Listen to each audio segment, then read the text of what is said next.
건강교실 일단 순서는요, 강의를 한 30-40분 정도 듣고, 그리고 궁금하신 거 있으시면 질문 받는 시간 갖고요. 그리고 나서 마치려고 하는데 아마 총 시간이 1시간에서 1시간 30분 정도 걸릴 것 같아요. 혹시 지금 궁금하신 거 있으세요? 네. 자, 그럼 오늘 저희가 가족동물병원에 모인 이유는요, 진료 시간에 시간 타임상 차마 전하지 못했던 최상의 식습관 관리 방법에 대해서 들어볼 거예요. 그래서 오늘 우리에게 사료 먹일까 고기 먹일까라는 주제로 유익한 정보를 알려주실 저희 가족동물병원의 조성진 원장님을 소개하겠습니다.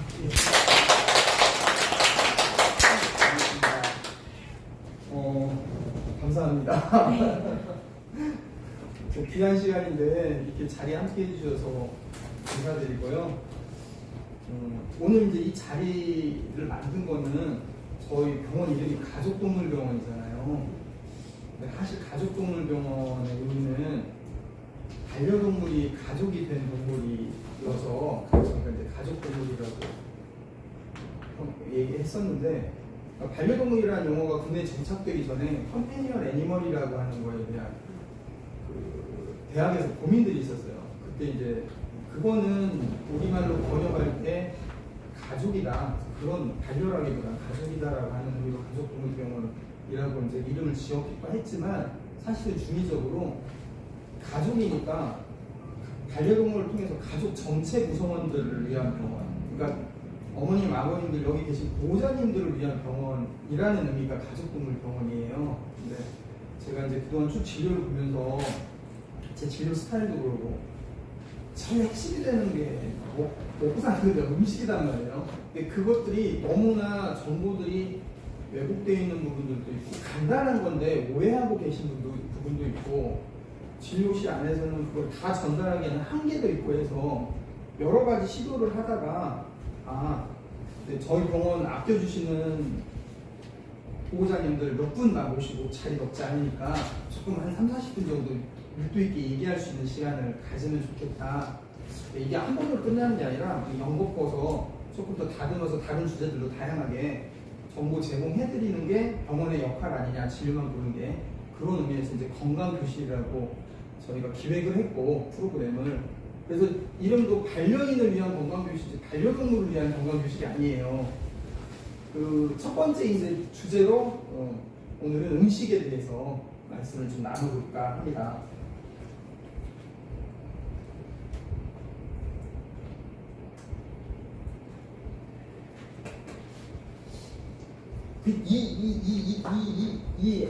이 아줌마 아세요? 보셨죠? 못 보셨어요? 이 아줌마가 지지난달 미스 유니버스 아르헨티나의 미스 유니버스로 당선이 된 진선 리예요. 근데 나이가 60이에요. 저도 이걸 몇 번을 야 이쁘다. 60살.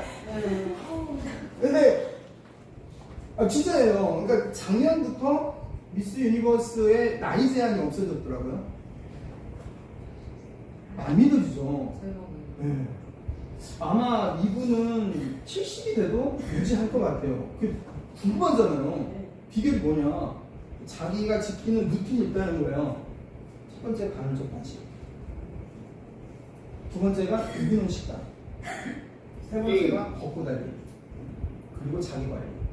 사실 너무 간단한 얘기인데 이걸 못한단 말이에요. 근데 우리가 어렵게 접근하니까 못하는 부분도 있고, 오늘의 주제가 이거예요.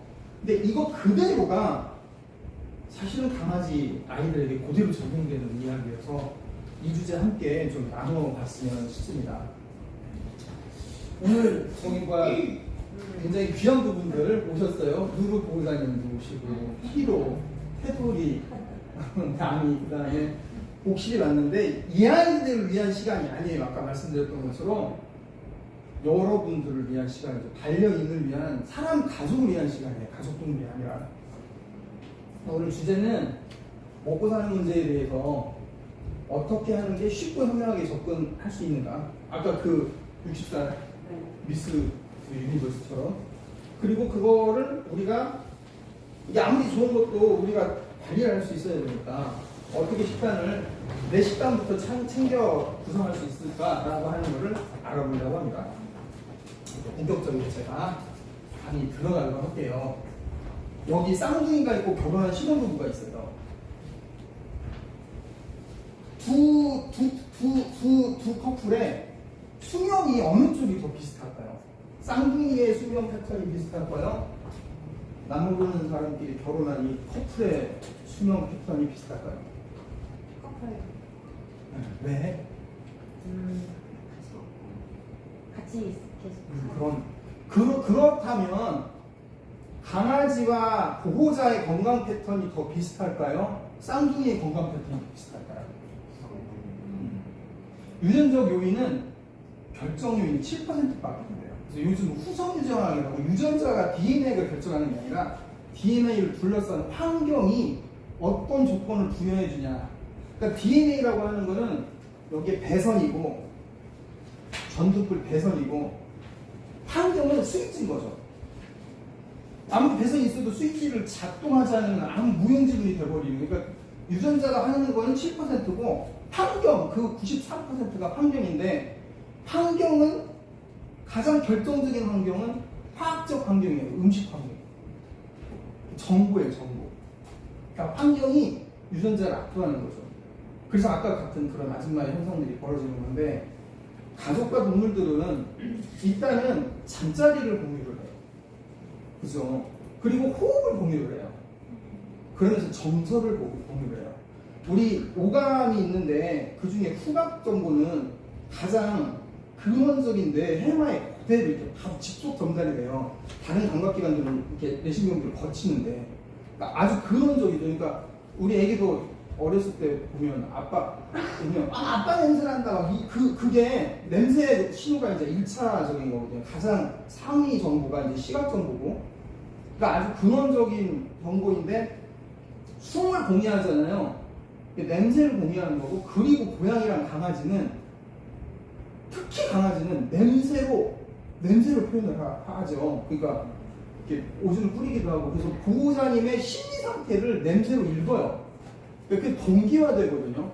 보호자님이 마음이 편하면 강아지 마음이 편하고, 보호자 마음이 불편하면 불안한 긴장된 뇌 호르몬 신경전달 물질이 나오면 아드레날린 농도의 3만 분의 1을 희석하는 거를 강아지가 맡아요. 그러니까 마약을 탐지하는 거예요. 그러니까 그게 무슨 이렇게 영매처럼 육감으로가 아니라 보호자의 호르몬 변화를 읽으면서 보호자의 심리와 동기화되는 강아지들이. 그러니까 굉장히 어떻게 보면 쌍둥이 떨어져 사는 쌍둥이보다 더 밀접한 환경을 공유하고 있는 거죠. 그렇기 때문에 우리가 일상에서 살면서 살아가고 있는 요즘 가장 문제가 되는 것들 중에 하나, 중독물질, 발암물질들을 고스란히 공간 안에서 공유를 하니까, 그러니까 얘네들은, 저는 이제 그런 거 굉장히 많이 느끼거든요. 동일한 질병 패턴, 췌장이 안 좋은 아이를 보면 보호자님도 췌장이 안 좋고, 뭐 이런 식의 패턴들. 그리고 이제 여기에서 결정적으로 먹는 거를 같이 어쨌든 먹을 수밖에 없잖아요. 그러니까 정리하면 이런 것들 때문에 강아지 고양이는 바로 맺은 거죠. 예전 카나리아처럼 심은 거죠. 미리. 근데 얘네들은 수명이 짧잖아요. 생애 주기가 15년. 그러니까 우리의 4분의 1, 5분의 1, 뭐 요즘 많이 들어서 20년을 사는데 강아지도 그래도 5분의 1. 그러니까 우리가 앞으로 미래에 벌어질 일들은 5분의 1로 추격해서 보여주는 거예요. 어떨 때 보면 무섭기도 하거든요. 제가 사실은 병원 말고 대학에서 이제 몇 군데 강의를 하는데 식품 안전 관련 강의를 구제역 때부터 해서 한 10년 넘게 지역의 영양사들이나 뭐 이렇게 그 식생활 지도사들 강의를 굉장히 많이 하러 다녔는데, 그때 이제 공유하는 얘기들이 대부분 이런 주제들이어서 변화의 흐름들을 보면 상당히 음식 관련해서 발암물질들이 문제가 많이 되거든요. 그래서 강아지가 이제 그런 우리들의 미래 건강들을 보여주는 거다. 그리고 피부가 사람 피부의 5분의 1밖에 안 돼요, 두께가. 그러니까 우리 피부는 종이 5장이 포개는 거라면 얘네는 한 장밖에 피부 안 되니까 고스란히 더 스며들죠. 그러니까 훨씬 빠르게 외부 환경을 흡수를 하고 단축된 시간 내에 표현을 해주니까 우리 집 강아지의 건강 패턴을 보면 나의 미래를 볼 수 있다라는 의미고, 그걸 가지고 요즘은 의학과 수의학이 만나서 원헬스라고 하는 이제 하여튼 그렇게 하는데, 그쪽 이제 좀 넘어가는 일이라고. 어쨌든 그래서 가족의 건강 모델이 된다. 그렇다면 이 네 가지 중에 가장 결정적으로 건강을 결정하는 요인은 무엇일까요? 이런 다양한 우리가 공유하고 있는 가족 동물과 공유하고 있는 이런 건강 요인 중에 가장 결정적인 인자는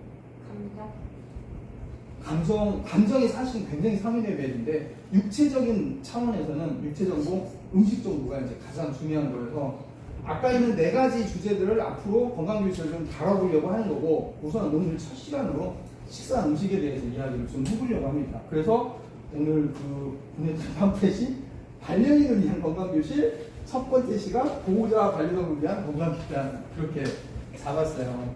그럼 건강식단이 뭘까요? 건강식단이란 게 뭘까요? 다양하게 이야기를 할 수 있는데, 최근에 음식을 보는 트렌드가 바뀌었어요. 노바가 이쪽 이탈리아 말로 뉴래요. 그러니까 새로운 음식 체계, 분류 체계가, 그래서 요즘은 다 이걸로 얘기해요. 근데 이거 굉장히 결정적이에요. 노바푸드로 분류를 하면 이제 한 10년 채 안 됐는데 1, 2, 3, 4로 분류를 해요, 음식을.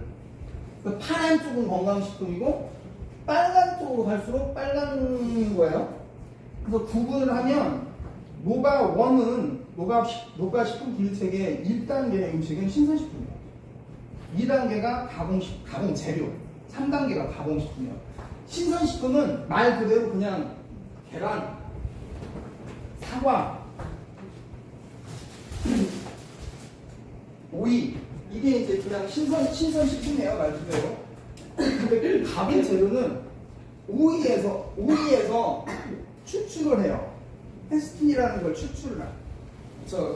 달걀을 분말을 갈아가지고 달걀 파우더를 만들어. 이렇게 하면 이제 가공 재료가 되는 거죠. 신선식품은 손을 댄 거죠. 그리고 가공식품은 뭐냐면 신선식품하고 가공 재료를 섞어요. 그러니까 예를 들면 매실을 갖다가 식초를 만들었어. 그 만든 식초를 가지고 미나리 나물에 묻혔어요. 그럼 그게 이제 가공식품이 되는 거예요. 이 정도의 가공식품들은 사실은 신선식품이라고 봐야 돼요. 여기까지는 허용도 되고 큰 문제를 일으키지 않아요. 물론 이게 1단계에서 3단계로 갈수록 열을 가하거나 보존 기간이 늘어나거나 하면 변형이 됩니다. 식품이 가지고 있는 단백질, 탄수화물, 지방이라고 하는 영양소 이외에 활성인자들이 있는데, 그게 이제 시간이 지나면서 변형이 되니까 활력이 떨어지는 거죠. 근데 문제는 이 초가공식품이에요. 얘는 식품이 아니라 화학 합성식품인 거예요. 이거는 석유 추출물의 화학 성분을 가지고 만들어버린 거예요. 근데 이게 다 뒤섞이죠.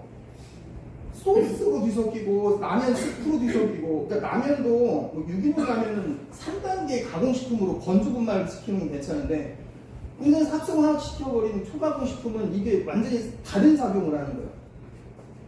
여기서부터 여기까지는 우리의 생체 정보가 적응을 했는데, 여기부터는 적응하지 못한 새로운 합성약품이니까 밥 먹는 게 아니라 약을 계속 먹는 거가 돼버리는 거죠. 맵기니.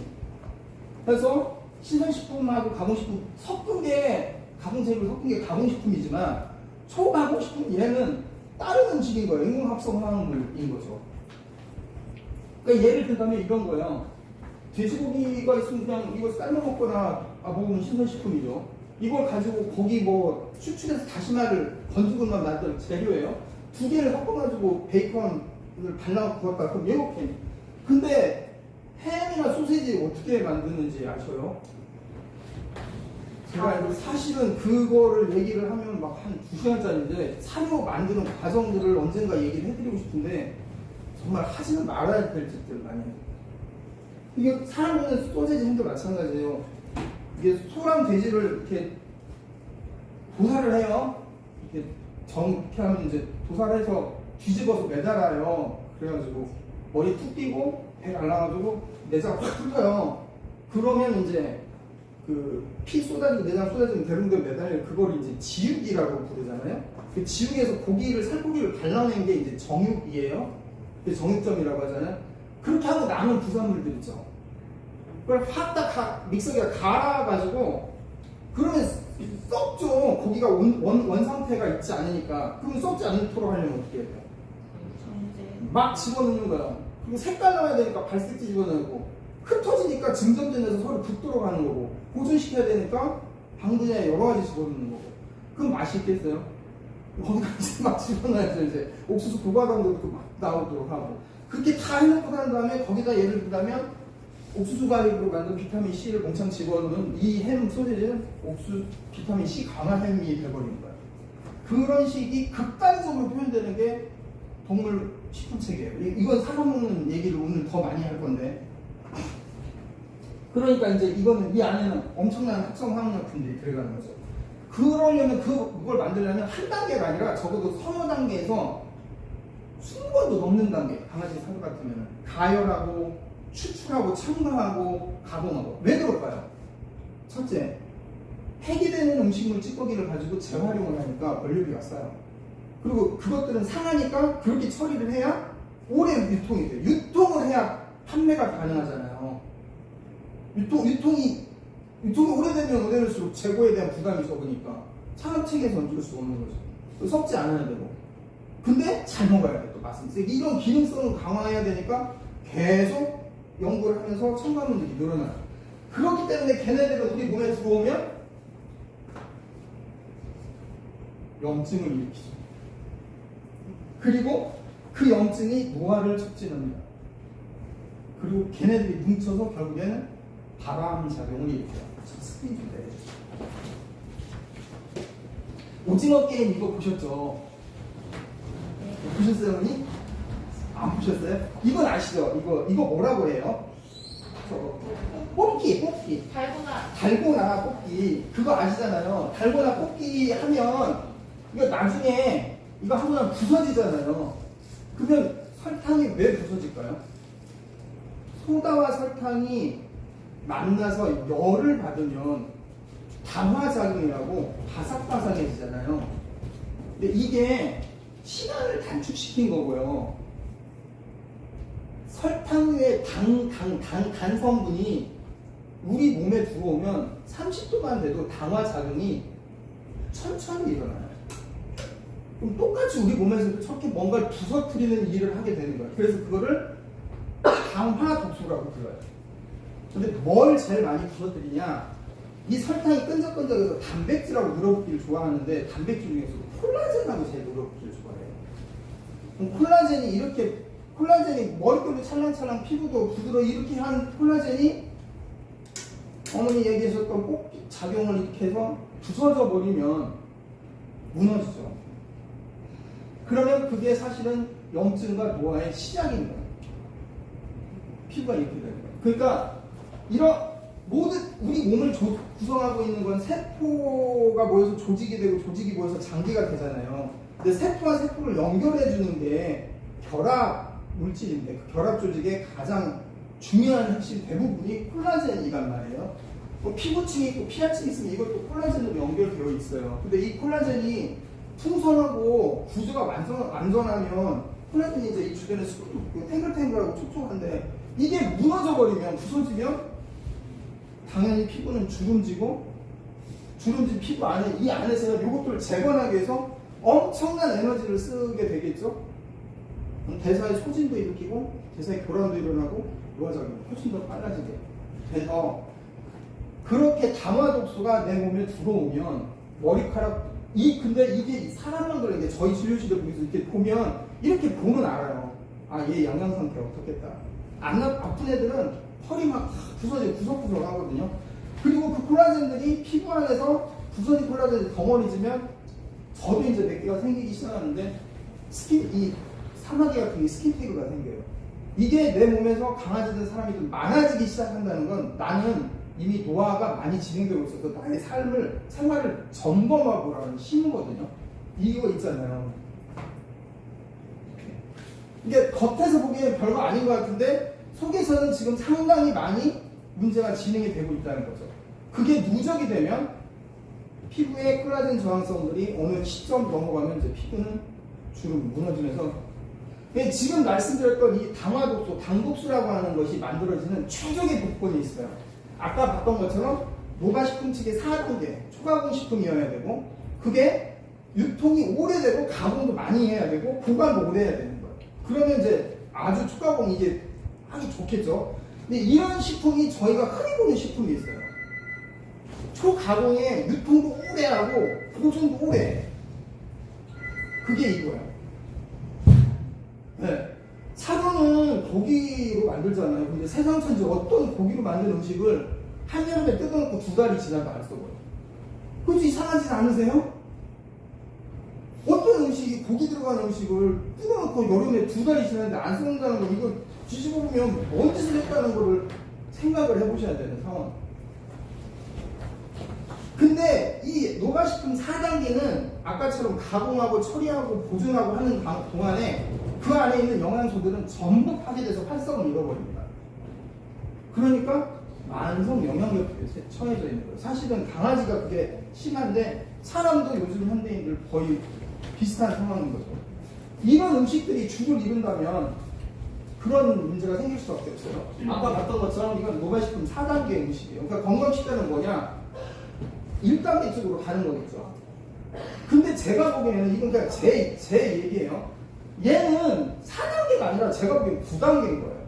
이거는 초초초초초 가공식품이지, 이게 왜 초초초초 가공식품인지는 혹시 기회가 된다면 다음에 조금 더, 이거는 근데 이제 제가 이거 얘기 좀 신중하게 하는데 잘못하면 제가 매장되거든요.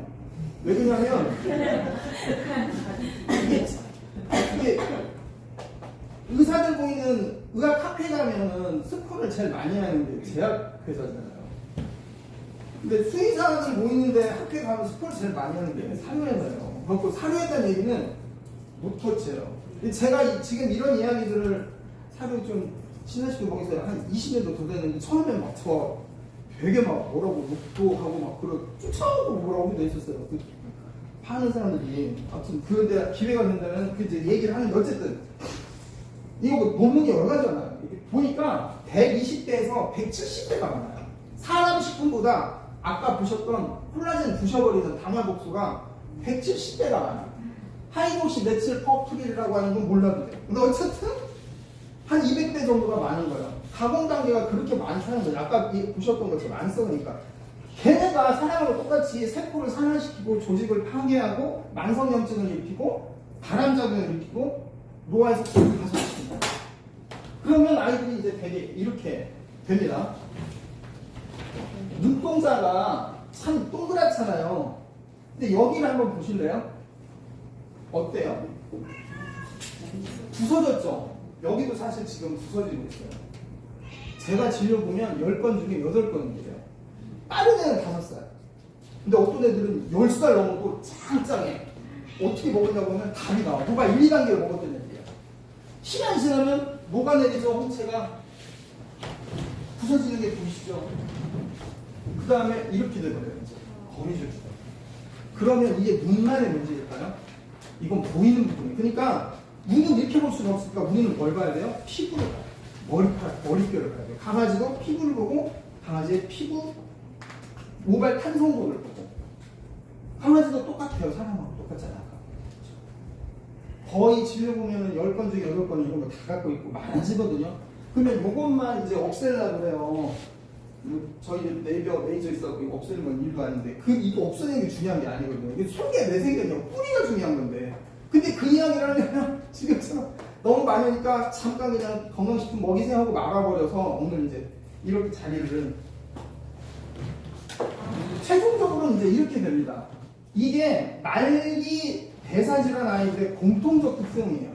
피부는 두꺼워지고 맨날 고름에 염증에 반복돼가지고 피딱지가 져있고 털은 다 빠져있고 냄새나고 끈적끈적하고 활성을 얻고 관절 다 콜라겐 또 틀어져 있고.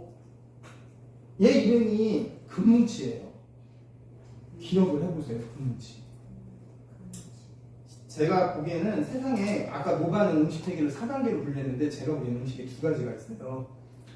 진짜 음식이 있고요. 가짜 음식이 있어요. 진짜 음식은 뭘까요? 진짜 음식은 있어야 할 게 있고 없어야 할 게 없는 게 진짜 음식이고, 가짜 음식은 없어야 할 건 있고 있어야 할 건 없는 게 가짜 음식인데, 이 진짜 음식과 가짜 음식 사이에 아까 노가단계, 4단계처럼 무한한 스펙트럼이 있어요. 그래서 가능한 한 내가 장을 볼 때 가짜 음식을 많이 파는 가공 단계를 거친 쪽으로 가지 마시고, 저 오늘 또 제 보호자님들 드리려고 아침에 새벽 시장 갔다 왔거든요. 서천의 장. 거기 가면 노가 1단계 음식들이 많아요. 이것도 제가 아시는 분이 자연농으로 키운 건데, 이따가 제가 가방에 다 담아놨거든요. 가셔서 맛도 보시고 왜 이걸 지금 강아지한테 얘기를 하는지 간단한 방법으로 말씀드릴게요. 어쨌든 그렇게 됩니다. 우리가 알고 있기로 영양소는 5가지로 구분을 해요. 단백질, 탄수화물, 지방. 단백질, 탄수화물 중에 당질, 지방 중에 지질. 이렇게 해서 3가지로 구분하는데, 사실은 이거는 영양소가 아니라 열량을 만드는 재료이고요. 진짜 영양소는 단백질, 탄수화물, 지방을 대사하도록 하는 거예요. 그게 뭘까요? 이게 없으면 모든 대사가 멈춰버려요. 네, 그거 굉장히 중요한 건데요. 얘네들이 서로 작동하도록 하는 것은 비타민하고 미네랄, 무기질이 없으면 대사가 안 돼요. 그래서 진짜 영양소는 비타민과 무기질인 거예요. 근데 아까 얘기했던 것처럼 비타민과 무기질은 가공 과정에서 남아있으면 안 돼. 얘네가 남아있으면 지들끼리 대사를 해버리잖아요. 그러니까 얘네를 다 빼버리고 죽여버리는 게 가공 과정이에요. 그러니까 텅 빈 열량만 남는 거예요. 근데 이 단백질, 아니 비타민하고 무기질보다 더 중요한 게 있어요. 얘네들을 모자란 걸 스스로 몸에서 만들어내도록 하는 거. 그게 유산균이에요. 그 프로바이오틱스라고 하죠. 그게 장 안에 있는 정상적으로 우리 몸과 함께 공생했었던 소화를 일으키는 미생물, 균총들이에요. 근데 그 미생물들이 지네가 살려면 간에는 단백질, 탄수화물, 지방을 먹는 게 아니라 걔네는 뭘 먹어요? 걔네는 섬유질을 먹어요. 그래서 빠져있는 이 4가지가 사실은 더 중요한 영양원이고, 아까 어머님 말씀하셨던 것처럼, 근데 이게 다 있다고 해서 대사가 일어나질 않아요. 얘네가 다 물에 녹아 들어가야 대사가 진행이 돼요. 그걸 가수분해라고 하잖아요. 근데 우리는 정작 제일 중요한, 물도, 강아지도 물도 잘 안 마셔요. 물 먹는 것도 너무 엄청 하는데, 일단 물 얘기 또 하면 한참이니까 어쨌든 그렇게 됩니다. 정리를 한번 해볼게요. 단백질, 당질, 지질, 이 개념도 지금 굉장히 용어를 혼동해서 쓰거든요. 단백질은 말 그대로 그냥 단백질이고요. 당질은 뭐냐면 탄수화물을 2가지로 나눠요. 탄수화물, 우리가 흡수를 할 수 있는 탄수화물, 그거를 다용성 탄수화물, 쓸 수 있는 탄수화물. 우리가 흡수를 못해, 그거를 불용성 탄수화물. 흡수해서 못 얻는데 우리가 흡수해서 대사하면 당이 나와요. 그러니까 가용성 탄수화물을 당질이라고 하는 거고, 불용성 탄수화물은 그게 섬유질이에요. 그러니까 탄수화물은 2가지인 거지. 당질과 섬유질. 근데 우리는 그냥 탄수화물을 움뚱그려서 얘기를 하고 당질 얘기를 안 하다 보니까 탄수화물 먹지 말라고 하는 과일 먹어야 되는 거 아니야? 야채랑은 먹어야죠. 근데 이게 혼재되어 있는 용어에 문제가 있고, 지질은, 기름은 이게 실온에서 봤을 때 이렇게 참기름처럼 이렇게 움직이는 게 기름이고, 소화가 안 돼서 불파도가 높은 거고, 지방은 딱딱하게 기름 지방이잖아요. 근데 이제 여기서도 문제가 되는 게, 동물성 지방이 콜레스테롤을 만들고 기름이 좋다고 하는데, 이건 사실 이미 10년 전에 이미 학계 정리정돈이 끝난 건데 아직도 그렇게 얘기를 많이 하는데, 소화지방이 건강에 좋고 거꾸로입니다. 식물성 기름은, 이거는 식물성 기름은요 자연에 존재할 수가 없어요. 생각을 해보세요. 콩에서 어떻게 기름이 나와요? 식물에서 기름을 추출하려면 극단적 초과관 과정을 거치지 않으면 안 나온단 말이에요. 엄청난 그래서 올리브 기름도 익스트라 버진 열 압착을 하는 게 좋잖아요. 열 회복 다 할수록 다 죽어버리니까. 근데 이제 이런 상황에서 가장 안 좋은 거는 식물성 기름과 당질을 가지고 뭘 만드는 게 가장 안 좋은데, 그게 가격이 제일 싸니까 이거 가지고 음식들을 만드는 것이 문제인데, 보면은 단백질은요, 단백질을 구성하는 게 아미노산이잖아요. 없으면 사람 몸이, 강아지 몸이 부서지니까 꼭 먹어야 돼서 그걸 필수를 붙이잖아요. 필수 아미노산. 지방도 꼭 필요한 지방은 필수 지방산 이렇게 부르는데, 당질은 필수란 말이 없어요. 그게 뭔 말인가? 탄수화물은 없어도 되는 음식이지. 그런데 우리는 대부분의 음식이 다 탄수화물이에요. 강아지, 고양이한테 당질은 얼마만큼 그럼 필요하냐? 얼마만큼 필요할 것 같으세요? 0g 필요해요. 0g. 없어야 돼요. 없어야 돼요. 실험을 증거를 해야 되니까 그냥 강아지한테 단백질 사료, 지방 사료, 단질 사료를 넣고 10일간 너 먹고 싶은 대로 먹으라고 해봤어요. 10일이 지나니까 처음에 단백질 먹다가 지방으로 바뀌죠. 탄수화물은 1, 2%밖에 안 먹는 거예요. 이렇게 스스로 선택이 가능한 상황을 주면 섭취량은 3% 미만이에요. 이건 너무 상식적인 일이거든요. 고양이가 쌀가루를 뜯어먹거나 하는 일은 있을 수가 없는 일이잖아요. 밀가루를 걔가 먹겠어요?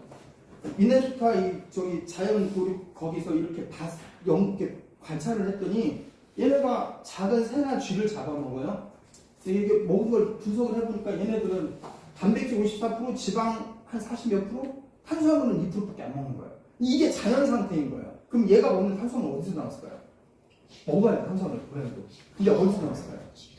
쥐를 잡아먹으면 쥐가 새를 잡아먹으면 새가 먹고 소화시켜놓은 장 안에 풍성한 유산균과 뒤섞여 있는 그거를 먹어요. 근데 우리는 어떻게 먹이고 있을까요? 지금 이제 이게 본론입니다. 볼게요. 이거는 수의사라면 쓰지 않을 수가 없는 사료예요. 처방사료이기 때문에. 시작은 잘못된 음식 패턴 때문에 생긴 그 결석을 처방사료가 아니면 또 해결하기 어려운 함정에 빠져버리는 거죠. 처방사료 만드는 회사 중에 가장 오래되고 가장 과학적 투자를 많이 하고 수의사한테 스폰 제일 많이 하는 게 힐스예요. 그래서 대부분 이걸 좋아해요. 힐스 프레스크립션 다이어트 CD는 거의 다 굉장히 탑인데 이거 한번 볼게요. 이게 어떻게 구성이 되어 있는지 보세요. 여기를 미국의 산업협회 기준을 따라야 돼요. 그 산업협회 기준이 여기 이렇게 나와 있는 거예요. 그래서 처음 보면은 크루드 프로테인이 있어요. 이렇게 뭐냐 이게 단백질, 거친 단백질, 그냥 전체 거친 지방 덩어리, 섬유질, 회분이 무기질이에요. 사실 저 회분이라는 게 돌가루거든요. 어쨌든 이 네 가지가 사료의 기준인 거예요. 그럼 여기 보세요. 저기 조단백 18%죠? 자, 조단백 18%죠? 조지방 13%죠? 조섬유가 5%죠? 조회분 6% 맞죠?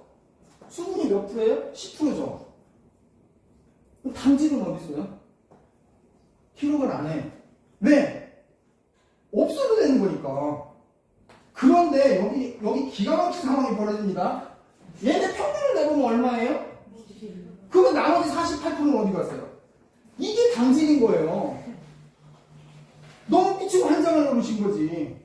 이 당질이 어디서 나왔을까요? GM 옥수수 가는 거예요. 그거 표기를 안 해도 돼. 그러니까 사료에 뭐가 들어가는가 알 수가 없어. 얼마 전에도 사료 사건 터졌잖아요. 이게 계속 반복적으로 터지거든요. 기준이 그래요. 얘기를 안 해도 돼. 안 해도 돼. 그냥 내가 아까 그 사료 표준 여기 나오는 거 네 가지만 적으면 되니까. 나머지는 내 맘대로인 거야. 그러니까 고당질 사료는 당질 폭탄이에요.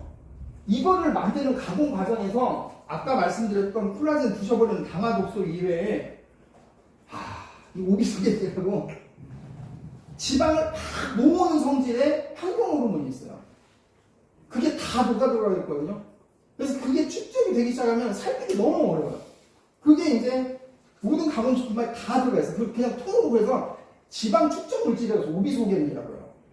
그것 중에 기름에서 추출해서 내 몸이 교란 환경 오염 물질을 일으키는데 내 몸에 들어와서 지방이 결합해서 안 빠져.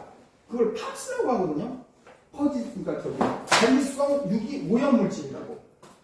어쨌든 이거는 이제 또 한두 번 얘기해. 그게 이제 다 여기에 뒤섞여 있는 상황인데, 그래서 제가 이제 병원 하면서 가능한 비공물 사료로 먹이세요라고 하는데, 비공물 사료는 정체가 어떤가 한번 볼게요.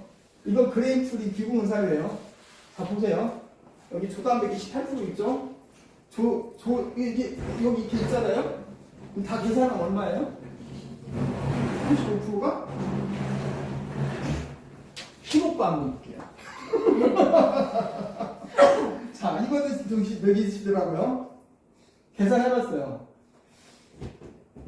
그러면 이거 나머지는 어디 갔어, 지금? 36%는 어디 갔어? 이해 가시죠?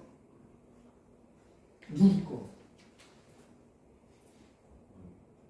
그레인프리를 먹는다고 하는데도 30%를 도망갈 수가 없어. 왜? 그걸 안 넣으면 그 가격에 그 사료를 못 만드니까. 유통단계가 최소화시켜도 3군데거든요? 2만 원에 팔면 세금 내려면 2,000원은 남아야 되고 운영비 내려면 4,000원은 남아야 되는데 먹고 살려면 6,000원은 남아야잖아요. 그잖아요. 이 사람이 카페 장사하는 거. 그럼 그전 사람은 그 따라가면은 그 답이 나올 수밖에 없는 거예요. 옥수수는 붓셀이라고 200kg짜리 드럼통 같은 거 한 덩어리 하나에 그거 1,000원, 2,000원밖에 안 해요. 미국은 막 비행기로 뿌려버리잖아요. 낭이 낭이도 계산해봤어요. 그랬더니 낭이 40% 나와. 노약캔인이요. 지금 오늘 여기서는 당질만 얘기했는데 변성지방 덩어리예요. 기름 쩔어. 노약캔 제일 기름이 많은. 그러니까 잘 먹어. 그게 남자인 거예요. 근데 여기서 그만두는 게 아니에요. 얼마나 먹는데 이거를. 얘네들이 보면 아침 저녁을 먹어요. 양반이 좀 중간에 간식 2번 먹으면 아주 양호하게 드시는 거예요. 어떻게 먹이냐면 제가 조사해보면 이렇게 먹이죠. 7번에서 8번을 먹여요. 아침, 점심, 저녁 먹이고 중간에 간식 2~3번을 먹여요. 계속. 근데 한번 생각해보세요. 근데 이거를 내가 먹던 고구마 주거나 계란 후라이 주면 괜찮아. 1% 비싼 건 되게 비싸요. 강아지 이게 진짜 이걸 보면 재료비에 비하면 헛내나가게 비싸요. 그거 막 5,000원, 10,000원짜리 사다가 간식을 주는데 차라리 5,000원이면 명태 한 마리 사다가 같이 찢어서 먹는 게 훨씬 나아. 그래서 지금 반려있는 중에 건강교실이라고 말씀드리는 이유가 잘 먹거든요. 좋아요. 잘 먹으니까 얼마나 이뻐. 근데 왜 잘 먹을까요? 그건 기호성이 아니라 중독성이에요. 당질은 중독성을 갖고 있어요. 우리도 콜라 인백이잖아요. 근데 왜 그러느냐? 아까 살펴봤듯이 이거 정말 중요한 얘기인데 단백질, 탄수화물, 지방만 남고 비타민, 무기질이 없잖아요. 내 몸은 이걸 영양신호로 받아들여요. 가공식품을 먹으면 비타민, 무기질이 없는 상태에서 당질, 단백질이 들어오잖아요. 그럼 대사를 어떻게 해요? 비타민, 무기질 음식안에 없는데 그걸 다 갖고 있는 게 원래 식품인데 가공 과정에서 빼버리고 당질만 먹으면 어떻게 해요? 가를 대사하려면 내 몸에 갖고 있는 비타민, 무기질을 꺼내서 대사를 해야 하잖아요. 그럼 어떻게 돼요?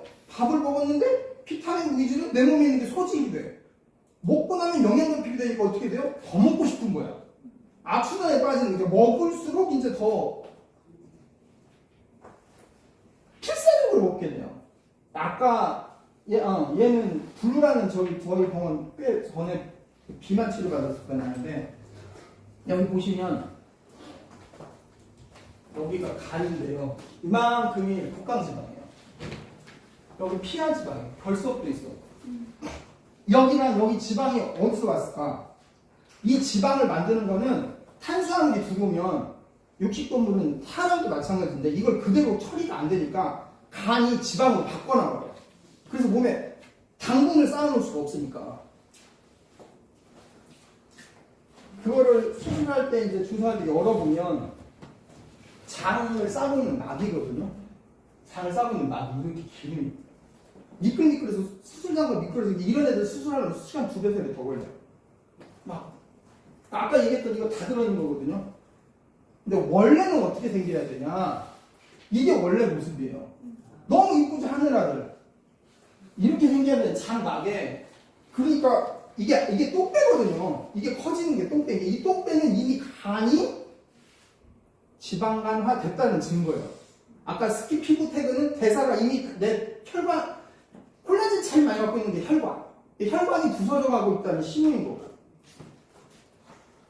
근데 지금까지 말씀드렸던 이 모든 당화 독소나 부서지는 이 당화 오늘 당화 독소 하나만 기억하셔도 돼요. 강화독소가 제일 많이 나타나는 곳은 혈관인데 혈관이 가장 풍부한 우리 몸의 조직이 어디 있을까요? 그게 입이에요, 잇몸. 그러니까 대부분 이런 현상들이 특히 그래서 고양이가 이게 많아요. 완전히 강아지는 그래도 사람하고 한 10만 년 됐어요. 그래서 소화 체계가 그 탄수화물 소화 효소가 나와. 근데 고양이는 안 나오는데 이거 보면 얘네들 이 목까지 염증이 그러니까 참 차마 말은 못하는데 캣맘들 고양이 이쁘다 그냥 놔둬야 되는데 사료를 갖다가 일부러 먹이거든요. 그럼 나는 고양이를 사랑한다고? 사실은 알고 보면 그거는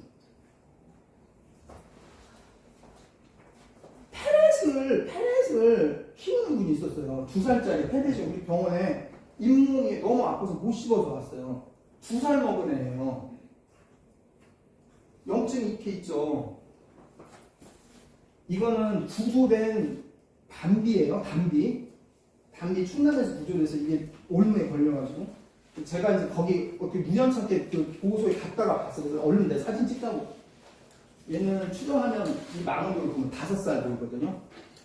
잇몸 진짜 틈이 없어. 이거 치과 할 때 동그란 걸 집어넣어 보거든요. 잇몸 틈에 안 들어가면 빈틈이 없는 거예요. 그게 짱짱한 거예요. 빈틈이 없어. 왜? 안 부서졌을까? 근데 아까 강아지는요 이런 애들이 태반이에요. 진료실에서 이미 눈에 보여. 왜? 다 부서진 거예요. 그죠? 이제 이해 가시죠? 아까 눈에 홍채 부서지고 혈관이 부서지고 잇몸 부서지고 이게 덩어리 있으면 여기서 사망수 표가 올라오고. 얘는 너구리인데 이 이빨 다른 거 보세요. 5살 넘었거든요. 야생에서 구조되는데 잇몸 보세요. 이해 가시죠? 그럼 이게 무엇을 드러내고 있는 걸까? 그래서 어머님들도 아침에 일어나서 양치하시잖아요. 아침에 일어나서 양치를 하기 전에 내 몸이 내 입안이 뻑뻑하고 혀를 이렇게 했을 때 치태가 이빨을 이렇게 막처럼 끼게 뻑뻑하면 내 몸에 이거 이렇게 혈당검사 안 해도 나는 이미 높은 거예요. 내 몸이 이게 순환이 잘 되면 꼬드득거려요 아침에. 이게 많으면 많아. 되돌아보셔야 돼요. 그리고 양치는 꼭 곱게 가는 주경으로 하셔야 돼요. 치약 안에 당질이 무지막지게 많이 들어있어요. 치약 판매량이 늘어나면 늘어날수록 치과 병원이 바빠져요. 이게 그런 게 많아. 이런 현상이 왜 생기냐? 지금까지 살펴봤던 것이 되돌아갑니다. 정리하고 끝낼게요. 자, 가공식품 무엇이 문제인가? 누가 4단계.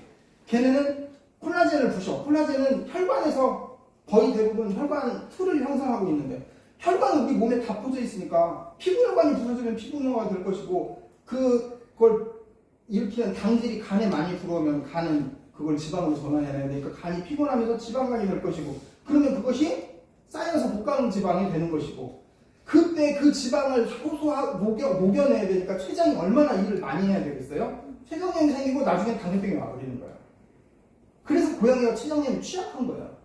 고양이는 탄수화물 안 먹어야 되는데 그리고 당뇨병에서 당뇨병성 망막 증후군 생기는 이유가 망막에 있는 혈관이 부서진 거예요. 똑같아요. 아까 그 꽃피 부서진 것처럼 똑같이 부서져 나가는 거예요. 콩밥 부서지면 신부전이 오는 거고 신장혈관 부서지면 신부전이 오는 것이고 뇌혈관 그래서 치매 환자도 저희 병원 되게 많아요. 이게 다 치매는 정신과고 심장병은 내과 이게 아니에요. 이게 다 똑같은 얘기를 하고 있는 거야. 어느 쪽에 혈관이 부서지냐는 얘기를 하고 있는 거예요. 그러면 너 지금 잔뜩 떠들고 있는데 어떻게 하라고? 어떻게 하는 거야 봐야죠. 간단해요. 지구상에 딱 한 부족이 남았대요. 하드자라고 하는 이 아프리카 탄자니아에 있는 부족만 수렵 채집 상태, 구석기 상태의 생활 방식 그대로 유지하고 있는 게 딱 아마존에도 남았었는데 이제 다 없어지고 이 사람들 하나만 남은 거예요. 민속학적으로 굉장히 연구 대상이 되는데 이들을 쭉 추적했었던 여러 가지 연구가 있는데 이 사람들 사냥하는 걸 보니까 하루에 10kg를 가더래요. 예, 여기가 나온 거예요. 10kg면은요 18,000부 정도 되거든요. 그래서 거기서 만부가 나온 거예요. 아까 60살 그 미스 유니버스가 걷자라고 하는 그것도. 근데 이 사람들이 사냥을 10km 가는 동안에 우리처럼 배낭에다가 초코바를 갖고 다니면서 먹는 게 아니니까 자연스럽게 움직이고 굶죠.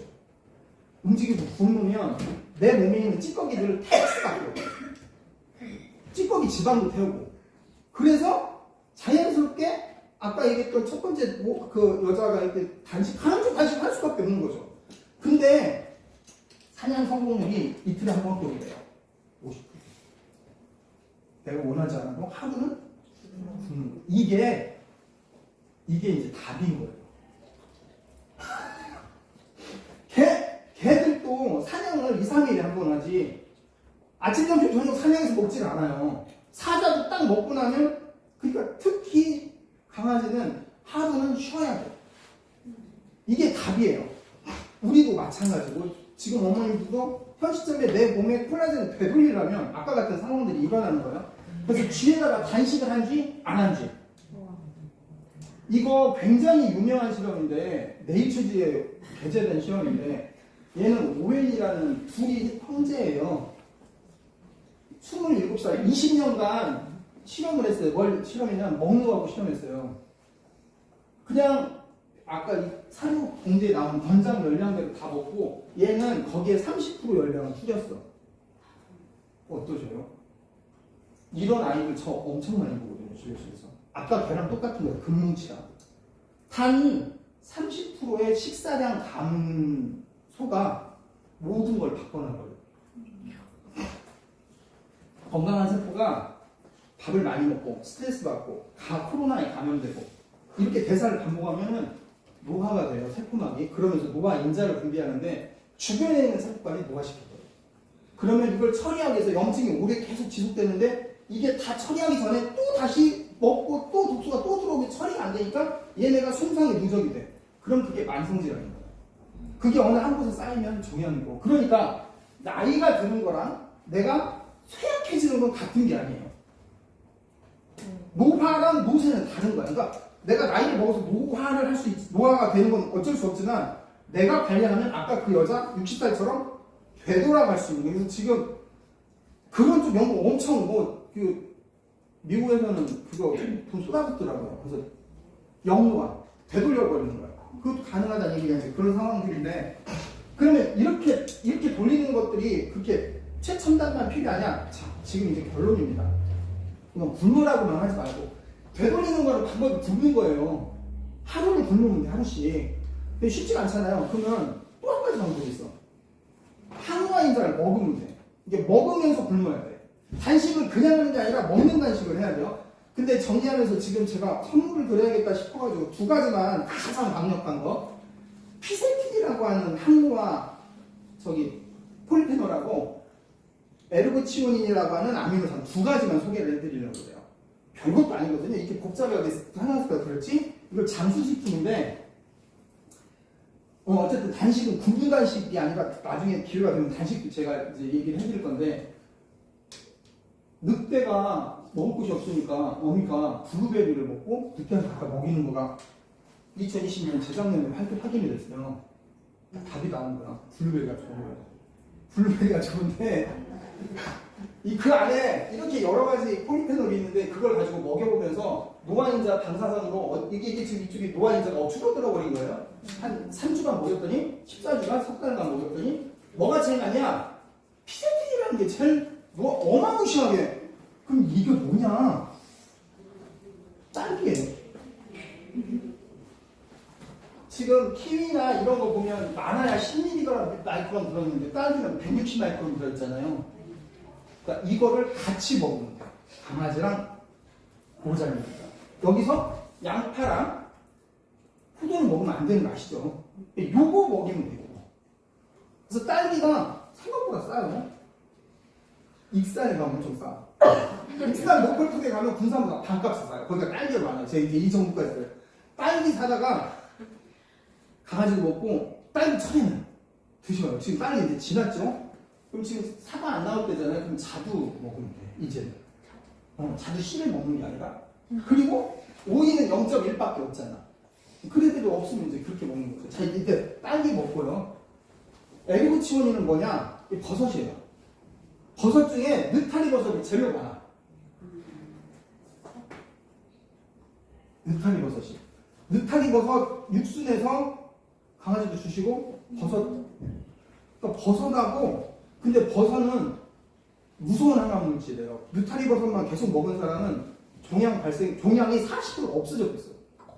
이 버섯을 종양세포가 대사를 못해요.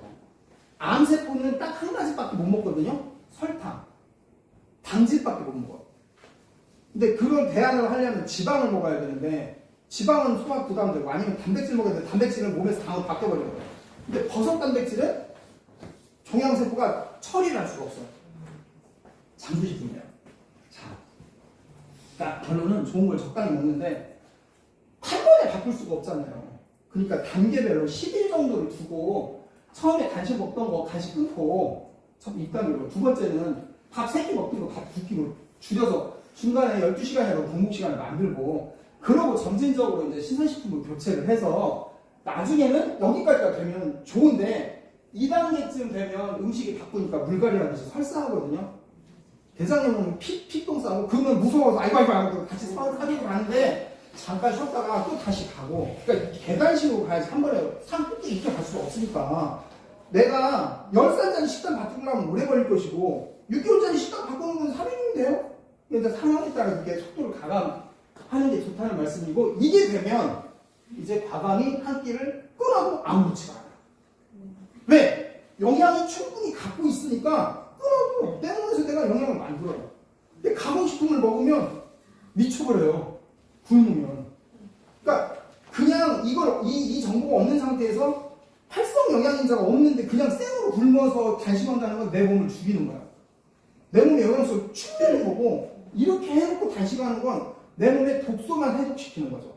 이 굉장히 중요한 건데 이 부분이 이제 오해가 생기니까 단식하고 그 요요 현상도 오는 수밖에 없는 거고 그렇고 이제 식단을 권장으로 드리면 중간중간 이렇게 양 줄이고 하루 할 수가 있을 거고 그거를 오늘 여기 나와 있는 이 음식에 정리를 해놨어요.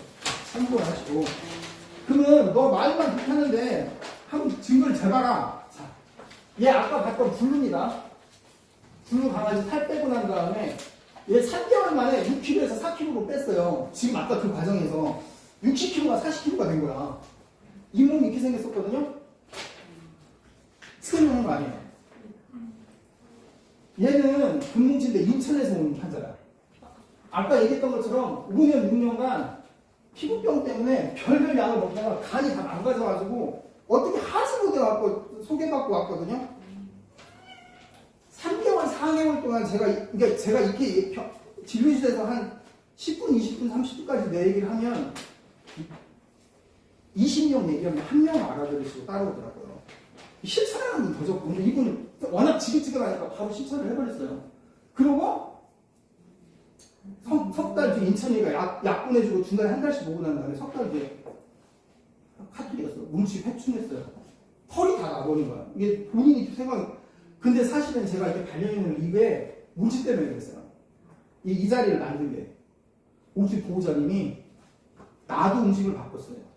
몸치 때문에.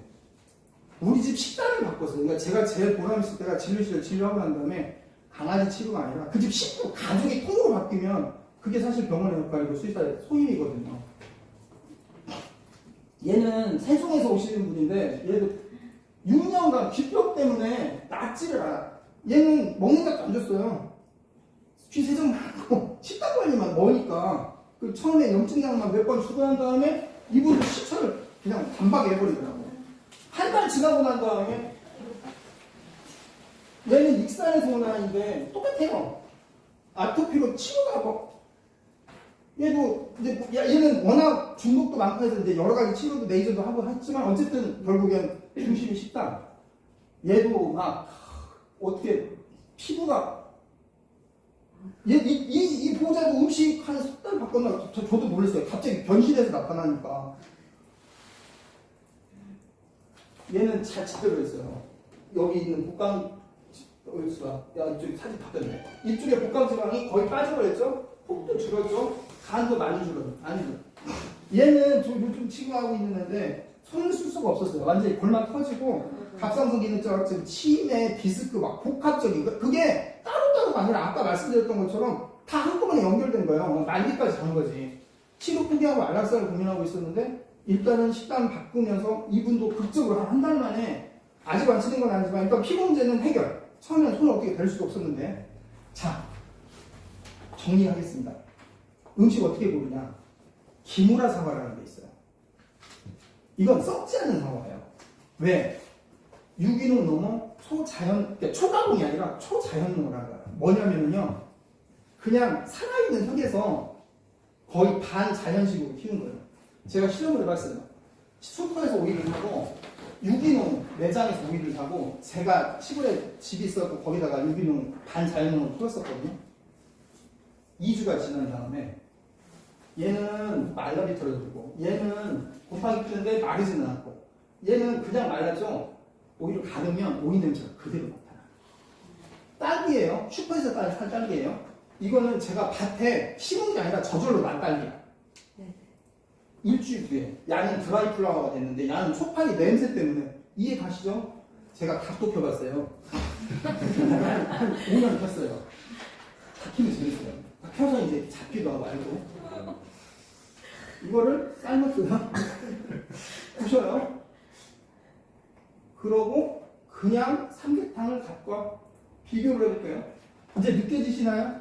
조직의 친밀도. 얘는 칼로 찔러도 칼이 안 들어갈까? 야는 종이장에도 비게 생겼죠. 우리 몸에 세포가 붙게 생겼어. 그러면 어느 음식을 먹어야 우리 몸에 세포가 저렇게 돌아갈 것이며 얘네는 왜 이렇게 됐느냐? 계란을 오늘 준비를 했습니다. 두 개의 계란 어느 쪽이 좋아 보이세요? 오른쪽. 이쪽이 좋아 보이세요? 왜요?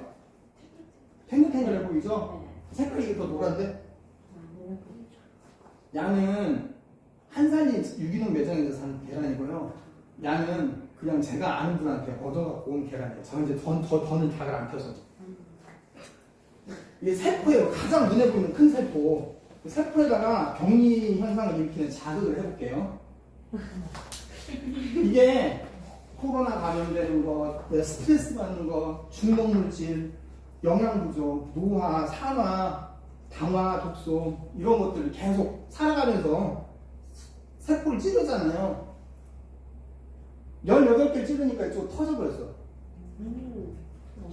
야는 32개를 나중에 꽂을 데가 없어서 짱짱하죠. 지금 이해 가세요? 네. 그럼 답이 나왔어. 어떤 세포로 먹고 어떤 세포로 내가 가야 되는지, 왜 이런 현상이 벌어지는지. 계란이 이게 1등급 계란이고 이게 2등급 계란이야. 난각번호라는 게 있거든요. 여기 보면 무기농, 목초, 풀농 얘가 3등급 계란이에요. 난각번호가 뭐냐면 끝에 자리 이거가 사육 환경이에요. 자연 방사시켜가지고 더 호기심들이 돌아다니면서 후 먹고 신선식품 먹으면, 그러니까 노바 1단계를 먹고 자라면 1번 계란이고, 그나마 우리에 가두는데 편지에 있으면 2번 계란인데, 케이지 배터리 안에 A4 용지 안에 닭이 3마리 들어가거든요. 24시간 불 켜놓고 알을 빼요. 그게 4등급 계란이라 동물골치 때문에 문제가 되니까 이 평수를 2배 넓히자. A4 용지 2장짜리에 닭 3마리 들어가게 하자. 이게 3번 계란이다. 그러니까 이거나 얘는 똑같은 상황인 거죠.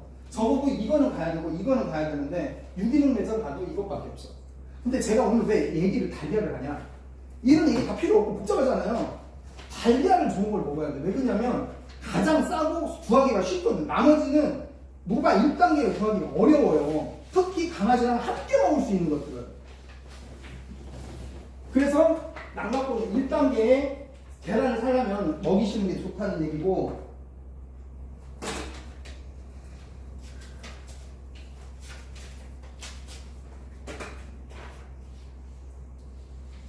이거는 이제 그렇게 아까 했던 것처럼 지금 나눠드린 거 참고하시면 되고요.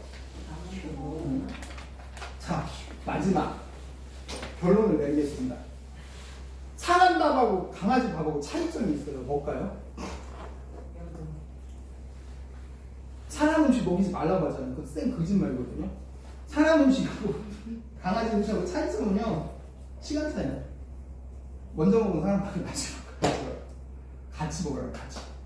그래야 가족이 건강해요. 같이 너가 1단계를 먹어야 돼요. 근데 이제 이거 할 때 주의사항이 있어요.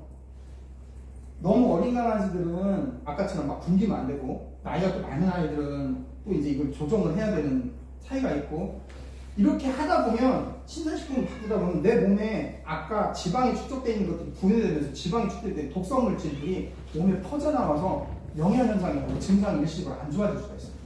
사실 이제 그런 것들은 검사해서 치료하고 이렇게 할 수가 있거든요. 그래서 오늘 이제 제가 말씀을 너무 경청해 주셔서 제가 한 3, 40분 안에 끝내려고 했는데 한 15분 정도 더 오버가 돼버렸네요. 그래서 말씀드리려고 했었던 제 마음의 본심은, 그러니까 강아지 이전에 가족분들이 건강한 음식으로 건강해지고 어떤 음식이 건강한 음식인지 알고 그렇게 해서 결국에는 아이들도 건강해지는 그런 생활이 됐으면 좋겠다라는 마음에서 조촐한 자리 준비했고 함께 해주셔서 정치해 주셔서 너무 감사합니다. 고맙습니다. 이게 말로 끝나면 안 돼서 제가 선물을 준비했어요. 지금 신청하신 저 봉투에는 아이들 적합한 많은 영양제 집어넣어주는데, 영양제는 사실은 그냥 보조 수단이고요. 음식을 바꾸셔야 되는데, 그래서 제가 이거 들어볼래요?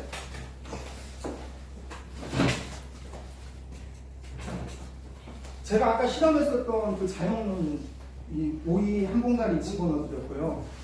이거는 이런 거 이게 익히 생긴 오이를 사셔야 돼요. 따뜻해갖고 반짝반짝 빛나면 그런 거는 이미 그러니까 대량 생산할 수밖에 없어요. 온난이가 더 사실, 그리고 이렇게 까서 보면 가서 이제 그 향이 달라요. 그러니까 오이 향이 나는 거야. 그 향이 파이토케미칼이란 말이에요. 그리고 계란은 남각번호 1번 계란 했는데 이분한테 사시면 되고, 이거 하도 제가 이 계란 얘기를 해서 그러면 남각번호 2번이라도 유기농 한사님이나 자연계란 사세요 하면 모르시는 거예요. 갖고, 그리고 더군다나 1단계 계란은 구하기도 좀 그래서 나중에 지금 제가 이 계란 갖다 놓고 팔아야 나와. 전주 하나로만 들어가 팔아요? 네, 아무튼 그런데 이거 이제 드셔보시는데 여기 이제 속지 말라는 거예요. 무항생제 계란이죠. 무항생제 계란이지만 무항생제는 무농약하고 달라요. 무항생제는 기본이에요. 무항생제 해야 돼. 무항생제 안 하면 안 돼. 이게 무항생제로 써 있으면 다 좋은 것 같은데 여기 이렇게 한번 보세요. 여기 4번이라고 써 있죠. 끝자리를 보시면 4번이라고 써 있죠. 네, 그게 이제 남각번호 4번인 거고, 얘를 보면 얘는 지금 1번이라고 써 있어요. 1번이라고 써 있죠. 네. 아, 그건 나머지 생산자고. 그래서 말로만 할 게 아니라 이제 몇 분 안 계시니까 눈으로 한번 봐보시게요. 있으시다면 찔러보고 마치도록 하겠습니다. 괜찮으세요? 네. 자, 그러면 자, 이게 지금 4번이에요.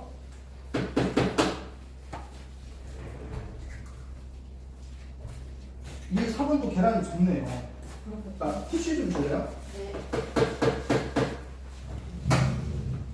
이쪽이 1번이에요. 이 1번은, 그러니까 이 4번은 계란을 제가 어제 받아본 거고요. 1번은 조금 됐어요. 제가 지금 미리 준비해 놓느라고. 1번이 조금, 그냥 이렇게 한번 보시면, 일어나서 이제 이쪽으로 한번 와보세요.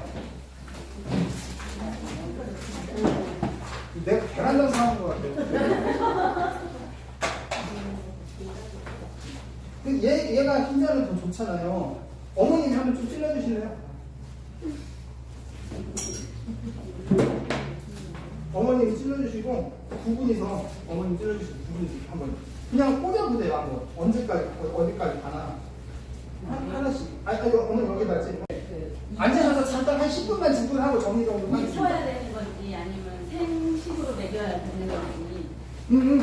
굉장히 중요한 말씀인데 생식으로 먹이시는 게 좋으세요. 그런데 전제 조건이 있어요. 내가 생으로 먹을 만한 걸 생식으로 주셔야 돼요.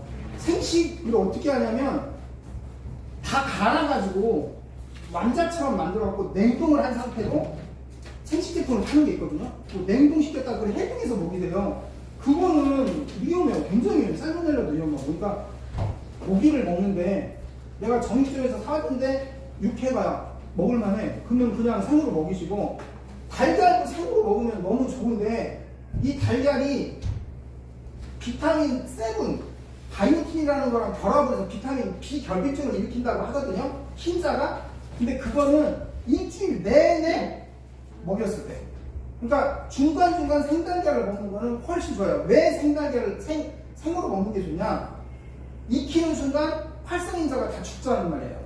그러니까 고기도 생으로 먹는 게 좋고, 한데 감염성이라 이제 이 위험 때문에 내가 생으로 먹을 수 있는 거는 먹고, 내가 냉장고에 꺼내서 불안해 그러면 그냥 살짝 익혀주시는 게 좋죠. 키로 같은 경우는 닭고기나 이제 계란 알러지가 있잖아요. 이렇게 생으로 먹였을 때는 그게 괜찮은 건지.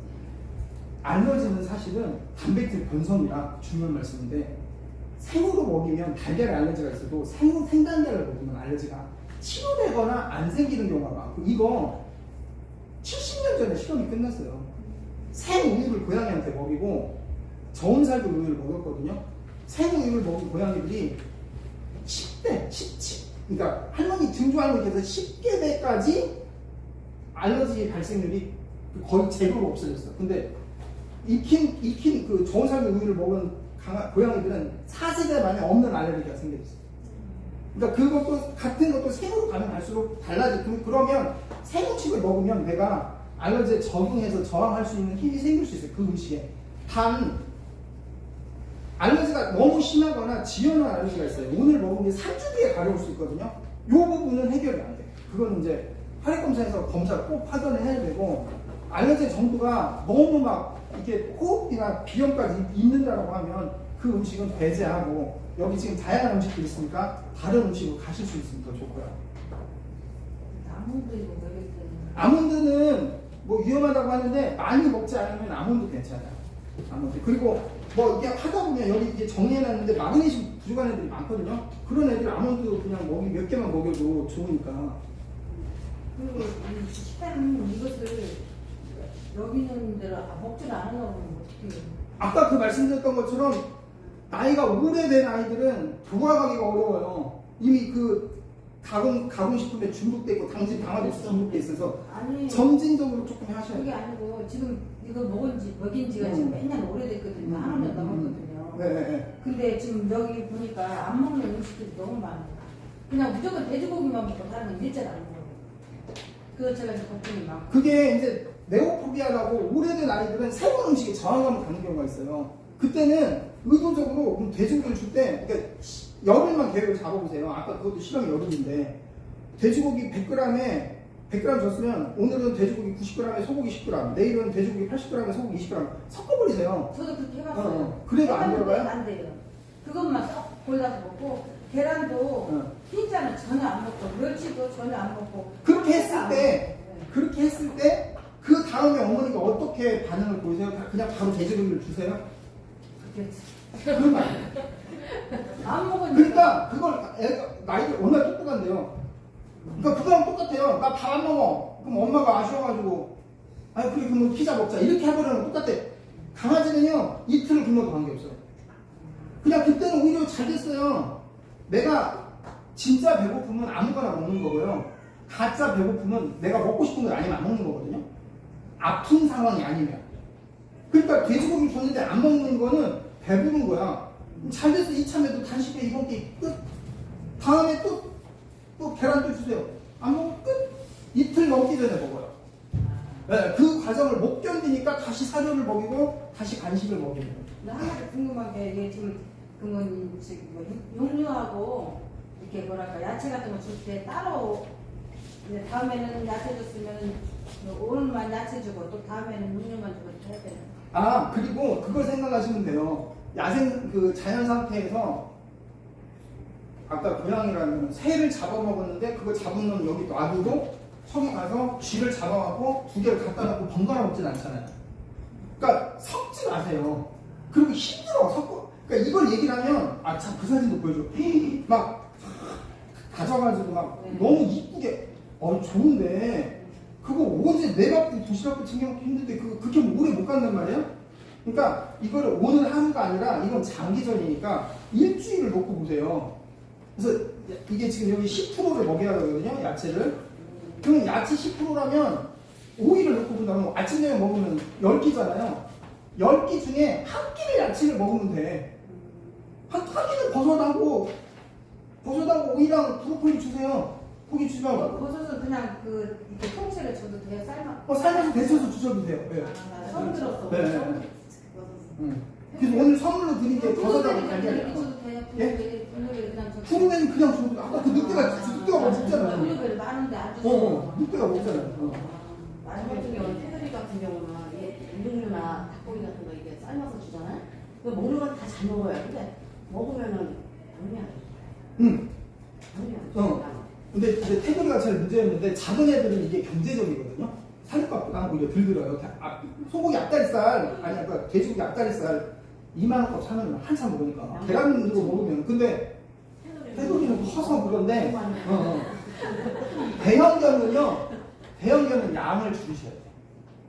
대형견 양을 줄이셔야 돼요. 근데 애들은 양 줄이면 테두리 부으면 안 된다고 그 과정을 넘어가야 되고요. 네. 음식이 신선식으로 바뀌는 과정에서 일주일에서 열흘 정도는 장이 적응하느라고 물갈이처럼 철사할 수가 있어요. 그때는 잠깐 다시 그러니까 전에 먹던 음식하고 반반 섞던가 아니면 새로운 식품 잠깐 쉬었다가 하루 이틀 전에 먹던 거 먹고 다시 또 조금 그러니까 아까 보셨던 것들은 점진적으로 가야지 어제까지 사료 먹다가 오늘 따끈한 거 뒤죽이 딱 줘버리면 먹고 당연히 설사하고 피 나올 수 있어요.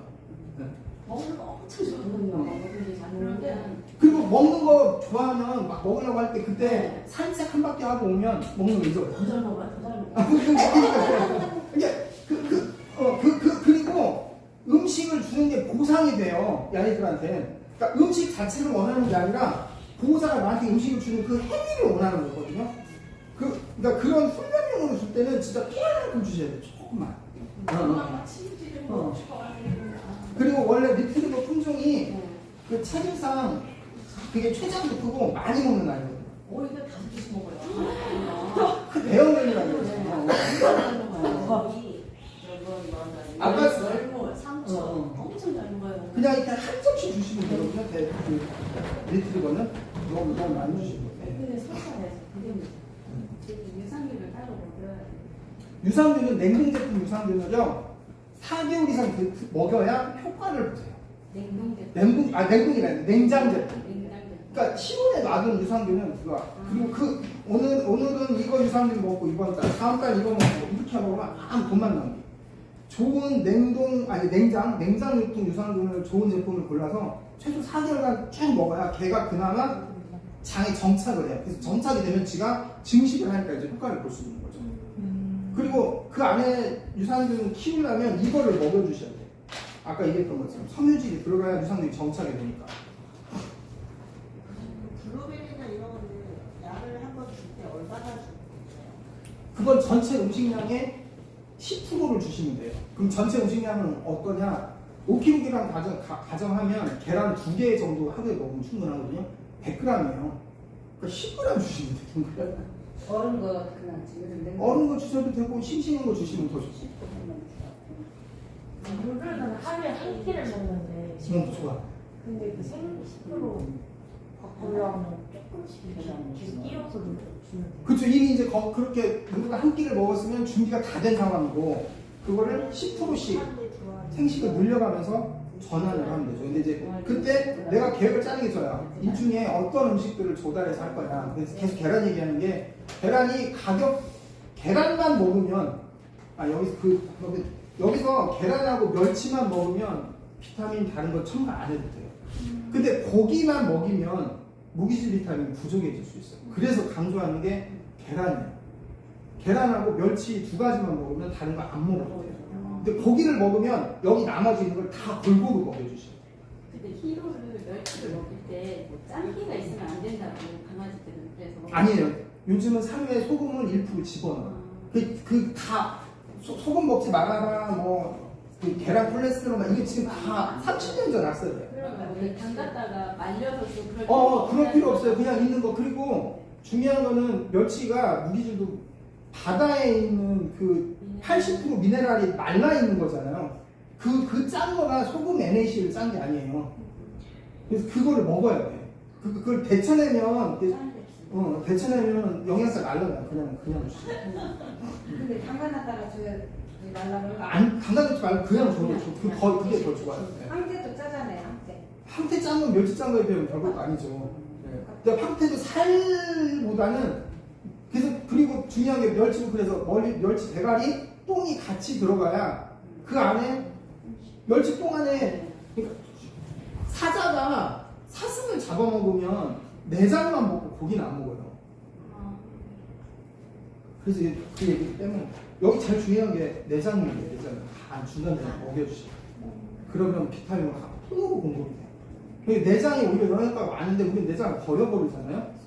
네. 소갈도 근데 그러면 내장 안에 뭐가 들어있냐? 비타민, 물질 아까 우리가 얘기했었던 유산균, 프로바이오틱 이게 다 들어있단 말이야. 멸치 똥을 버리면 그걸 버리는 거예요. 그러니까 그냥 그걸 같이 머리랑 그리고 머리 안에 눈알 이런 거에 비타민 A 많아요. 그걸 같이 먹고 피로도 하루에 한 끼 먹고 60g을 먹거든요. 괜찮아요. 네. 근데 그렇게 되면 이제 생식으로 바꾸면 그런 수를 어떻게 결정해야 네, 그 중요한 이게 모여서 이렇게 얘기하니까 더 좋네요. 한 가지 질문에 다 같이. 자, 사료는요. 아까 보셨던 것처럼 수분 함량이 10%가 안 돼요. 그러니까 사료 100g을 먹으면요. 고당질 농축된 칼로리를 통으로 100g을 먹는 거랑 사료는 100g 먹는 거랑 120g 먹는 거랑 20g의 칼로리를 엄청나게 기름기가 다 들어가잖아. 이거는 정량을 먹여야 되는데 신선식품은 60% 70%가 수분이에요. 그러면 60g을 먹잖아요. 실질 고형 성분은 20g밖에 안 돼. 그러니까 60g 먹는 거랑 120g 먹는 거랑 120g 먹는 게 아니라 고형 성분은 40g밖에 안 먹는 거야. 그러니까 배부르게 먹어도 한 끼를 먹는 건 충분하고 자연 상태에서 사자나 늑대가 사슴을 사냥했으면 그람수 돼서 먹는 게 아니라 저 배부른 만큼 딱 먹고 딱 쉬어요. 그러니까 한 끼를 먹으면 충분하게 먹어요. 더 먹으려면 좀 더 주는 게 좋아. 신선식품은 내가 그 양이 부족한 거야. 그럼 더 먹으려면 더 주셔도 아무 관계 없어요. 단 사료는 꼭 정량을 맞춰야 되죠. 지금 우리 사료 먹자는 얘기가 아니니까. 근데 파프리카를 좋아하는데 파프리카 괜찮아요. 네. 파프리카 소화를 괜찮아요. 못 시키고. 소화 못 시키면 안 되죠. 그 야채를 먹고 내가 소화를 못하는 거는 내 안에 유산균이 부족한 거예요. 그걸 소화를, 유산균이 아까 섬유질 유산균 음식이잖아요. 그걸 분해할 섬유질 숫자가 모자라니까 그냥 밖으로 다 나가버리는 거예요. 그러니까 그걸 한 번에 너무 많은 양이 들어갔을 때 소량씩 늘려가서 적응할 수 있도록 해야 돼요. 네. 그래서 이제 어머님들은 혹시 그런 현상이 일어나면 신건식품을 드시면 이제 그 유산균 먹는 것보다 이게 토양균이 맞아야 하거든요. 장내균은. 그러니까 우리한테는 김치랑 신건지가 이제 좋죠.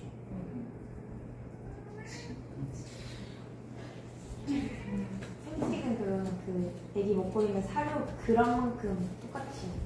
금방 얘기했던 것처럼 그런 똑같이 주는데 더 줘도 생식은 수분 함량이 공급하는 100g이라면 60g에서 70g은 수분 함량이니 더 줘도 2배를 줘도 큰 차이가 없다.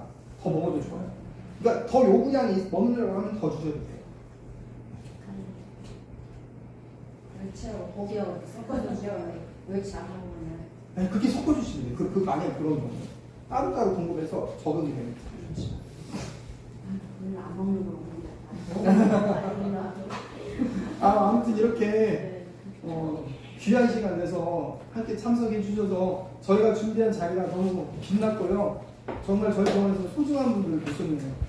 오늘 첫 시간이었는데 함께 해주셔서 첫 스타트를 출발할 수 있도록 동력을 주시거나 마음으로 정말 감사드립니다. 고맙습니다. 도움이 됐으면 좋겠습니다. 너무 많이 됐어요. 감사합니다. 잘 들렸어요? 네. 끝났긴 했는데 저희가 종이 뭐 하나 나눠드릴 거예요. 저희 건강교실이 이게 끝이 아니고 앞으로 더 좋은 유익한 정보 같이 공유하게끔 적어주시면 이거 토반으로 다음 또 건강교실 준비할 거거든요. 다 적으신 보호자님들은 이쪽으로 이제 나오셔가지고 저희 종이 주시고 저희가 준비한 선물 받아가지고 귀가하시면 될 것 같아요. 앉으셔서 잠깐 한 10분만 질문하고 정리 정도 하겠습니다. 익혀야 되는 건지 아니면 생식으로 먹여야 되는 건지.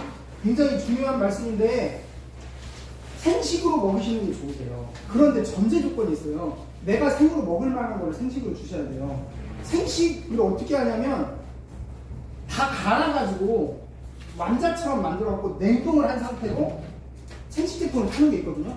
냉동시켰다가 그걸 해동해서 먹이세요.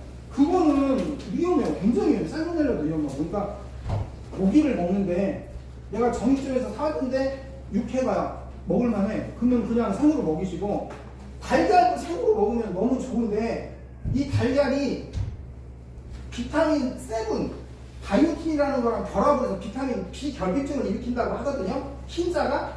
근데 그거는 일주일 내내 먹였을 때. 그러니까 중간중간 생달걀을 먹는 거는 훨씬 좋아요. 왜 생달걀을 생으로 먹는 게 좋냐? 익히는 순간 활성인자가 다 죽자는 말이에요. 그러니까 고기도 생으로 먹는 게 좋고, 한데 감염성이라 이제 이 위험 때문에 내가 생으로 먹을 수 있는 거는 먹고, 내가 냉장고에 꺼내서 불안해 그러면 그냥 살짝 익혀주시는 게 좋죠. 키로 같은 경우는 닭고기나 이제 계란 알러지가 있잖아요. 이렇게 생으로 먹였을 때는 그게 괜찮은 건지. 알러지는 사실은 단백질 본성이라 중요한 말씀인데, 생으로 먹이면 달걀에 알러지가 있어도 생달걀을 먹으면 알러지가 치료되거나 안 생기는 경우가 많고, 이거 70년 전에 실험이 끝났어요. 생우유를 고양이한테 먹이고 저온살균 우유를 먹였거든요. 생우유를 먹인 고양이들이 10대, 17, 그러니까 할머니 증조할머니께서 10개대까지 알러지 발생률이 거의 제로로 없어졌어요. 근데 익힌 그 저온살균 우유를 먹은 고양이들은 4세대 만에 없는 알레르기가 생겼어요. 그러니까 그것도 같은 것도 생으로 가면 갈수록 달라지고, 그러면 생음식을 먹으면 내가 알러지에 적응해서 저항할 수 있는 힘이 생길 수 있어요. 그 음식에. 단 알러지가 너무 심하거나 지연한 알러지가 있어요. 오늘 먹은 게 3주 뒤에 가려울 수 있거든요. 이 부분은 해결이 안 돼요. 그거는 이제 혈액검사에서 검사를 꼭 확인을 해야 되고, 알러지 정도가 너무 막 이렇게 호흡이나 비염까지 있는다라고 하면 그 음식은 배제하고, 여기 지금 다양한 음식들이 있으니까 다른 음식으로 가실 수 있으면 더 좋고요. 아몬드 이거 먹을 때는 아몬드는 뭐 위험하다고 하는데 많이 먹지 않으면 아몬드 괜찮아요. 아몬드. 그리고 뭐 이렇게 하다 보면 여기 이게 정리해놨는데 마그네슘 부족한 애들이 많거든요. 그런 애들 아몬드 그냥 몇 개만 먹여도 좋으니까. 그리고 이 식단은 이것을 여기 있는 대로 먹지를 않으려고 하면 어떻게 해요? 아까 그 말씀드렸던 것처럼 나이가 오래된 아이들은 돌아가기가 어려워요. 이미 그 가공식품에 중독돼 있고 당진 방아쇠 중독돼 있어서 아니 점진적으로 조금 하셔야 그게 돼요. 아니고 지금 이거 먹인 지가 지금 몇 년 오래됐거든요. 한 5년 넘었거든요. 네. 근데 지금 여기 보니까 안 먹는 음식들이 너무 많아요. 그냥 무조건 돼지고기만 먹고 다른 건 일절 안 먹어요.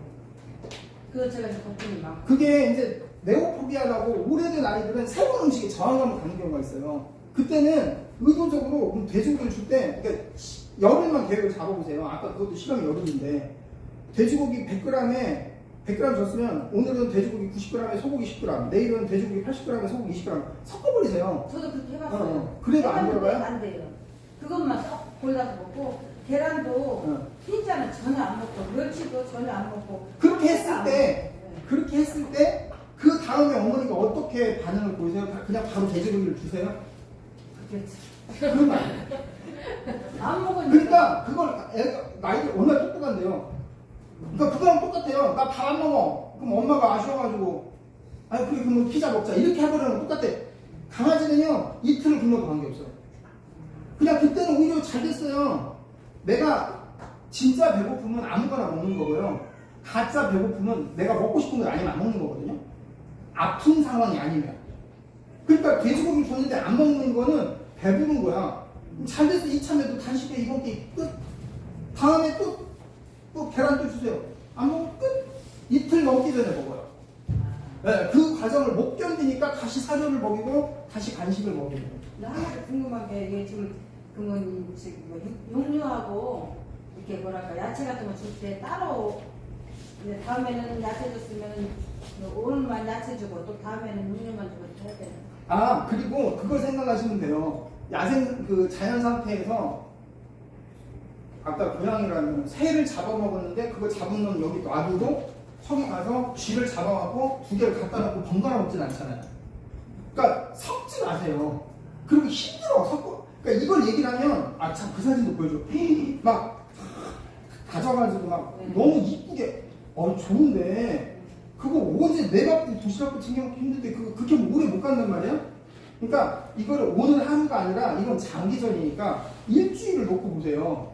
그래서 이게 지금 여기 10%를 먹여야 되거든요, 야채를. 그러면 야채 10%라면 5일을 놓고 본다면 아침 저녁 먹으면 10끼잖아요. 10끼 중에 한 끼를 야채를 먹으면 돼. 한 끼는 버섯하고 오이랑 브로콜리 주세요. 고기 주지 말고. 버섯은 그냥 그 이렇게 통째로 줘도 돼요? 삶아서 데쳐서 주셔도 돼요. 네. 나 처음 들었어. 네. 처음 그래서 오늘 선물로 드린 게 버섯하고 이렇게 달걀이에요. 줘도 돼요? 예? 블루베리 그냥 줘도 푸르메는 그냥 줘도 아까 그 늑대가 먹잖아요. 블루베리 많은데 안 줬어. 늑대가 먹잖아요. 마지막 같은 경우는 테두리 같은 경우는 이게 운동류나 닭고기 같은 거 이게 삶아서 주잖아요. 그 먹는 건 다 잘 먹어요. 근데 먹으면은 당이 안 응. 당이 안 좋아요. 근데 이제 테두리가 제일 문제였는데 작은 애들은 이게 경제적이거든요. 살값보다 오히려 덜 들어요. 소고기 앞다리살 아니 그러니까 돼지고기 앞다리살 2만 원값 사면 한참 먹으니까 계란 이거 먹으면 근데 테두리는 커서 그런데 대형견은 양을 줄이셔야 돼요. 대형견은 양을 줄이셔야 돼요. 근데 애들은 양 줄이면 테두리 부으면 안 된다고 그 과정을 넘어가야 되고요. 네. 음식이 신선식품으로 바뀌는 과정에서 일주일에서 열흘 정도는 장이 적응하느라고 물갈이처럼 설사할 수가 있어요. 그때는 잠깐 다시 그러니까 전에 먹던 음식하고 반반 섞던가 아니면 새로운 식품 잠깐 쉬었다가 하루 이틀 전에 먹던 거 먹고 다시 또 조금 그러니까 아까 보셨던 것들은 점진적으로 가야지 어제까지 사료 먹다가 오늘 따끈하고 뒤죽이 딱 줘버리면 먹고 당연히 설사하고 피 나올 수 있어요. 네. 먹는 거 엄청 좋아하거든요. 먹는 잘 먹는데 그리고 먹는 거 좋아하면 막 먹으려고 할 때 그때 산책 한 바퀴 하고 오면 먹는 거 잊어요. 더 잘 먹어요. 더 잘 먹어요. 그리고 음식을 주는 게 보상이 돼요. 아이들한테. 그러니까 음식 자체를 원하는 게 아니라 보호자가 나한테 음식을 주는 그 행위를 원하는 거거든요. 그러니까 그런 훈련용으로 줄 때는 진짜 필요한 만큼 주셔야 돼요. 조금만. 그리고 원래 리트리버 품종이 그 체질상 그게 췌장도 크고 많이 먹는 아이거든요. 오이도 5개씩 먹어요. 그 대형견이라는 거죠. 아까 잘 먹어요. 상추 엄청 잘 먹어요. 그냥 이렇게 한 접시 주시면 되거든요. 그 리트리버는 너무 많이 주시면 돼요. 근데 설사해서 그게 유산균을 따로 먹여야 돼. 유산균은 냉동 제품 유산균을요 4개월 이상 먹여야 효과를 보세요. 냉동 제품. 냉동이라는 냉장 제품. 냉장 제품. 그러니까 시골에 놔둔 유산균은 그거 그리고 오늘은 이거 유산균 먹고 이번 달 다음 달 이거 먹고 이렇게 먹으면 아무 돈만 나옵니다. 좋은 냉장 유통 유산균을 좋은 제품을 골라서 최소 4개월간 쭉 먹어야 걔가 그나마 장에 정착을 해요. 그래서 정착이 되면 지가 증식을 하니까 이제 효과를 볼 수 있는 거죠. 그리고 그 안에 유산균을 키우려면 이거를 먹여주셔야 돼요. 아까 얘기했던 것처럼 섬유질이 들어가야 유산균이 정착이 되니까. 블루베리나 이런 거는 약을 한번 줄 때 얼마나 주는 거예요? 그건 전체 음식량의 10%를 주시면 돼요. 그럼 전체 음식량은 어떠냐? 5kg 가정하면 계란 2개 정도 하루에 먹으면 충분하거든요. 100g이에요. 그러니까 10g 주시면 되는 거예요. 어른 거 그냥 지금 어른 거 주셔도 되고 싱싱한 거 주시면 더 좋죠. 물은 하루에 한 끼를 먹는데 좋아. 근데 그 생식으로 바꾸려면 조금씩 이렇게 계속 끼워서 주는 거예요. 그렇죠. 이미 이제 그렇게 누가 한 끼를 먹었으면 준비가 다 된 상황이고 그거를 10%씩 생식을 늘려가면서 전환을 하면 되죠. 근데 이제 그때 내가 계획을 짜는 게 좋아요. 이 중에 어떤 음식들을 조달해서 할 거냐. 그래서 계속 계란 얘기하는 게 계란이 계란만 먹으면 여기서 계란하고 멸치만 먹으면 비타민 다른 거 첨가 안 해도 돼요. 근데 고기만 먹이면 무기질 비타민 부족해질 수 있어요. 그래서 강조하는 게 계란이에요. 계란하고 멸치 2가지만 먹으면 다른 거 안 먹어도 돼요. 근데 고기를 먹으면 여기 나머지 있는 걸 다 골고루 먹여주셔요. 근데 히로를 멸치를 먹일 때 뭐 짠기가 있으면 안 된다고 강아지들은 그래서. 아니에요. 요즘은 사료에 소금을 1% 집어넣어요. 다 소금 먹지 말아라, 뭐, 계란 콜레스테롤, 이게 지금 다 30년 전 학설이에요. 그러면 담갔다가 말려서 그럴 그럴 필요 없어요. 그냥 있는 거. 그리고 중요한 거는 멸치가 무기질도 바다에 있는 그 80% 미네랄이 말라 있는 거잖아요. 그 짠 거가 소금 NaCl 짠 게 아니에요. 그래서 그거를 먹어야 돼. 그걸 데쳐내면, 데쳐내면 영양가 날라가요. 그냥 주세요. 근데 담가놨다가 줘야 말라면 담가놓지 말고 그냥 줘도 그게 더 좋아요. 네. 황태도 짜잖아요. 황태. 황태 짠 건 멸치 짠 거에 비하면 별것도 아니죠. 네. 근데 황태도 살보다는 그리고 중요한 게 멸치는 그래서 멸치 대가리 똥이 같이 들어가야 그 안에 멸치 똥 안에 그러니까 사자가 사슴을 잡아먹으면 내장만 먹고 고기는 안 먹어요. 그래서 그 얘기 때문에 여기 제일 중요한 게 내장만 내장 다 중간에 먹여주시고 그러면 비타민을 토로로 공급이 돼요. 그러니까 내장이 오히려 영양가가 많은데 우리는 내장을 버려버리잖아요. 네. 소화도 근데 그러면 내장 안에 뭐가 들어있냐? 비타민, 물질, 아까 우리가 얘기했었던 유산균, 프로바이오틱 이게 다 들어있단 말이야. 멸치똥을 버리면 그걸 버리는 거예요. 그러니까 그냥 그걸 같이 머리랑 그리고 머리 안에 눈알 이런 거에 비타민 A 많아요. 그거 같이 먹거든요. 히로도 하루에 한 끼 먹고 60g을 먹거든요. 괜찮아요. 네. 근데 그렇게 되면 이제 생식으로 바꾸면 그런 수를 어떻게 해야 그 중요한 이게 모여서 이렇게 얘기하니까 더 좋네요. 한마디 질문에 다 같이.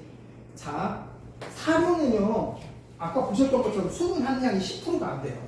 그러니까 사료 100g을 먹으면요.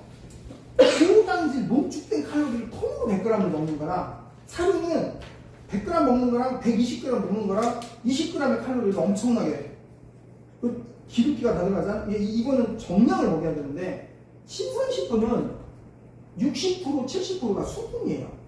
그러면 60g을 먹잖아요. 실제 고형 성분은 20g밖에 안 돼. 그러니까 60g 먹는 거랑 120g 먹는 거랑 120g 먹는 게 아니라 고형 성분은 40g밖에 안 먹는 거야. 그러니까 배부르게 먹어도 한 끼를 먹는 건 충분하고 자연 상태에서 사자나 늑대가 사슴을 사냥했으면 그람수 재서 먹는 게 아니라 저 배부른 만큼 딱 먹고 딱 쉬어요. 그러니까 한 끼를 먹으면 충분하게 먹어요. 더 먹으려면 좀 더 주는 게 좋아. 신선식품은 내가 그 양이 부족한 거야. 그럼 더 먹으려면 더 주셔도 아무 관계없어요. 단 사료는 꼭 정량을 맞춰야 되죠. 지금 우리 사료 먹자는 얘기가 아니니까. 근데 파프리카를 좋아하는데 파프리카 괜찮아요. 네.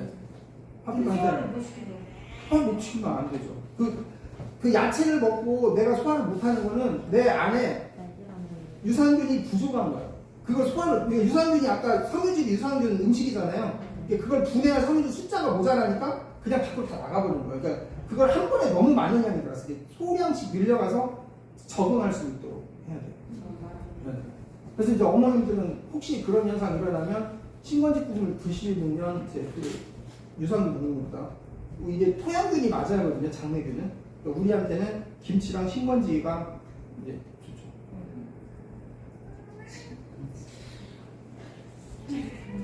생식은 그러면 그 애기 먹고 있는 사료 그람만큼 똑같이. 금방 얘기했던 것처럼 그런 만큼 똑같이 주는데 더 줘도 생식은 수분 함량이 공급하는 100g이라면 60g에서 70g은 수분 함량이니 더 줘도 2배를 줘도 큰 차이가 없다. 더 먹어도 좋아요. 그러니까 더 요구량이 먹으려고 하면 더 주셔도 돼요. 멸치하고 고기하고 섞어주죠. 멸치 안 먹으면 아니, 그렇게 섞어주시면 돼요. 그 안에 그런 거 따로따로 공급해서 적응이 되면 좋지. 안 먹는 거 먹는다. 아무튼 이렇게 귀한 시간 내서 함께 참석해 주셔서 저희가 준비한 자리가 너무 빛났고요. 정말 저희 병원에서 소중한 분들을 모셨네요. 오늘 첫 시간이었는데 함께 해주셔서 첫 스타트를 출발할 수 있도록 동력을 주시거나 마음으로 정말 감사드립니다. 고맙습니다.